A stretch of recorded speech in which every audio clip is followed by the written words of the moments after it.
Europe 1 Matin. Bonjour Aurélie Filippetti. Bonjour. Ministre de la Culture et de la Communication, avez-vous vu le dernier film de Gérard Depardieu, Obélix en Mordovie ? J'en ai vu des extraits, oui, hier, sur les chaînes télévisées françaises, d'ailleurs. Ça donne envie ? Il y a d'autres films de Gérard Depardieu que j'ai préférés, à vrai dire. Alors, comme un dernier pied de nez, Gérard Depardieu a reçu cette proposition d'être nommé ministre de la Culture de la Mordovie. Si c'est confirmé, vous allez le recevoir rue de Valois ?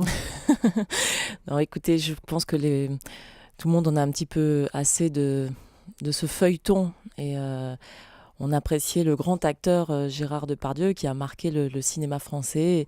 Et là, aujourd'hui, effectivement, c'est juste assez triste, finalement. Donc, j'ai pas envie d'en rajouter parce que je crois que tout a été dit et puis les images parlent d'elles-mêmes et aujourd'hui, il est temps de passer à autre chose. Les images de Gérard Depardieu en tenue traditionnelle, quoi, vous trouvez ça, quand vous dites ça, ça parle que ces images parlent d'elles-mêmes, c'est quoi ? C'est qu'elles sont ridicules ? Non, c'est pas ça, c'est que je pense que voilà, les Français maintenant en ont un petit peu assez, ils ont envie qu'on parle de leurs problèmes à eux, que si on parle de cinéma, qu'on parle par exemple de la manière dont on peut soutenir le cinéma français, continuer à le soutenir. Alors pour mais là, ces images sont tristes et voilà, on a envie que 2013 commence sous d'autres auspices. Alors pour finir sur ce sujet, on sait que Gérard Depardieu et le président de la République se sont parlé la semaine dernière. Mais qu'a dit François Hollande à Gérard Depardieu d'ailleurs ? Vous savez, quand en général on s'appelle le premier de l'an, c'est pour se souhaiter bonne année, c'est des conversations personnelles. Ouais. Et donc je n'interférais nullement dans cette conversation. Est-ce que vous reconnaissez des erreurs dans la manière qu'a eu le gouvernement français de réagir ? Est-ce que le Premier ministre a manqué de tact ? Est-ce qu'on aurait pu éviter d'en arriver là ? Mais Gérard Depardieu est une personnalité, une grande personnalité qui a marqué l'histoire du cinéma français. Bon, maintenant, c'est aussi une personnalité avec tous ses excès et on doit le prendre comme ça. Et c'est tout. Donc, il a choisi aujourd'hui de partir, de quitter la France. Moi, ce que j'avais dit, c'est que je trouvais triste qu'on puisse comme ça rendre un passeport français, le dire, alors qu'il y a aujourd'hui beaucoup de gens qui aimeraient bien devenir français. Et donc, puis j'ai trop de respect pour ce que représente la citoyenneté française.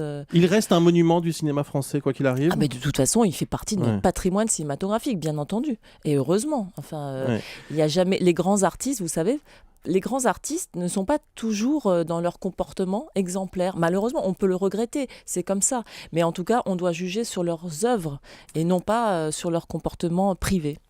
Alors au-delà de l'affaire Depardieu, il y a ce débat qui a donc été lancé, ou relancé d'ailleurs, sur le financement du cinéma français. Ce week-end, vous avez dit que le système était juste et vertueux. Est-ce qu'au-delà du système de financement, vous n'êtes pas choqué par les salaires des stars ?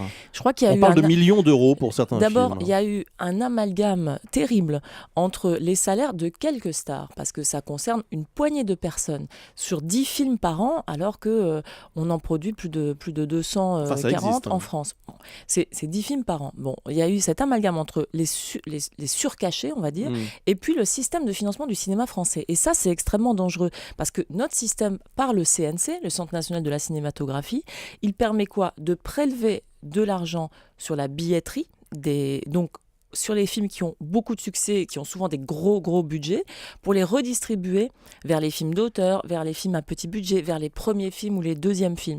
Donc c'est un système qui est très redistributif, qui est très juste en fait, et qui permet l'émergence de nouveaux talents avec des films qui sont tout sauf des films à énorme budget. Il y a aussi le financement qui vient des chaînes de télévision et des chaînes de télévision publiques. Alors sur les chaînes de télévision, les gros cachets sont effectivement des films qui sont produits, préfinancés par les chaînes de télévision.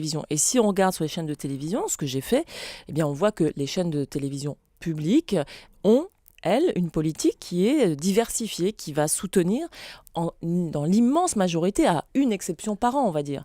Donc c'est rien. Des Faut-il films ouais. de la diversité, donc de tout budget, et notamment des petits budgets. Faut-il bloquer les cachets trop élevés de certains acteurs, comme Alors, le dit Vincent Maraval, qui est le distributeur qui a lancé ce pavé dans la mare? Je crois que ce qui est important de faire, c'est d'avoir de la transparence sur les budgets des films, de tous les films, et que cette transparence, elle doit être garantie, par exemple, par une lisibilité dans les budgets des films, et qu'il ne faut pas qu'il y ait des gens qui, en profitant en quelque sorte de positions de négociation qui sont trop fortes par rapport à leur notoriété, par exemple, imposent ensuite des conditions qui sont exorbitantes.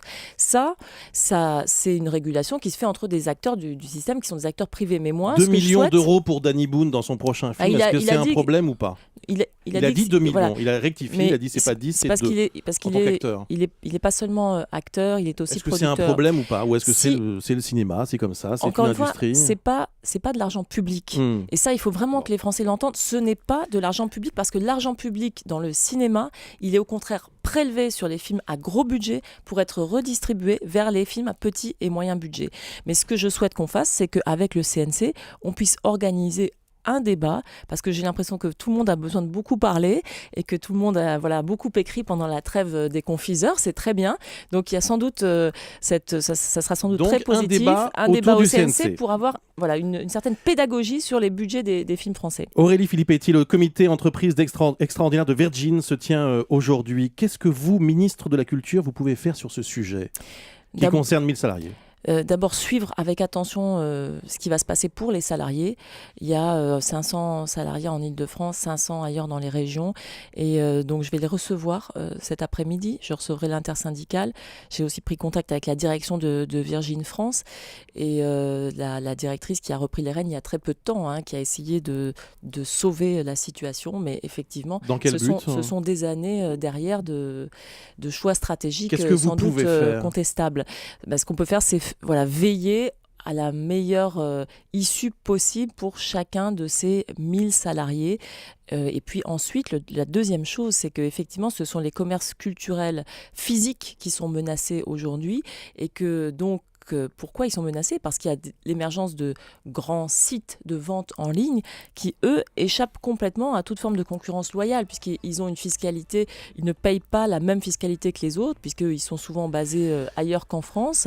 Et ça, c'est un problème qui est abordé dans le cadre de la mission qui est menée par Pierre Lescure sur le numérique et le financement de la création à l'ère du numérique. Aurélie Filippetti, avez-vous souhaité une bonne année à Rémi Flimelin?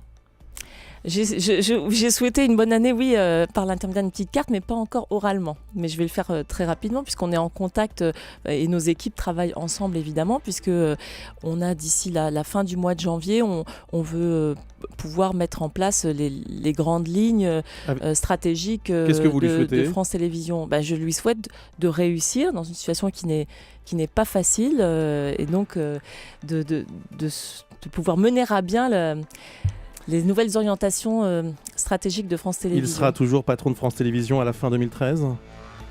Aujourd'hui, il n'y a aucune raison, en tout cas, que ça en soit autrement. Merci Aurélie Filippetti, merci d'avoir été avec nous ce matin sur Europe 1.